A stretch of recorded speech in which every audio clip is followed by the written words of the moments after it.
Use of self. Our self is made up of many things including, but not limited to, our social location, life experiences, your feeling, your personality and your personal belief systems.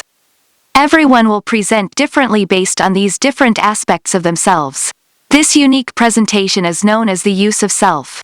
Remember how you did the interview assignment in SSWR 102 last semester? Even though the knowledge, skills and professional values we were supposed to demonstrate were the same for each student, each interview turned out completely different.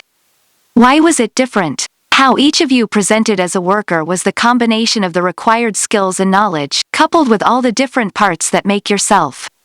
The skills and knowledge came through all those different parts of you. Let's look at an example.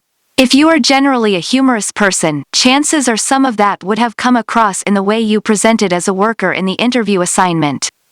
This is not necessarily a new concept. We use parts of ourselves differently depending on the environment we are in and who we are with. But those parts we use are unique to us. This is the use of self in action. The combination of professional aspects of social service work, including knowledge, values, professional ethics, and skills, in combination with the unique parts of you, is the use of self. Each person uses parts of themselves differently in the therapeutic relationship. However, what is important to note is that we do not change who we fundamentally are as a person. To change who we are would not be authentic or genuine. The goal is to integrate your authentic self in practice. The real you. The worker is a therapeutic tool and is just as important, if not more, than skills, knowledge and professional values. Your whole self can work to build rapport with a client or can even hinder the building rapport. Let's look at an example. If you are generally a very extroverted, open and talkative person, to be quiet and introverted with your client would not be authentic for you. What would be authentic for you?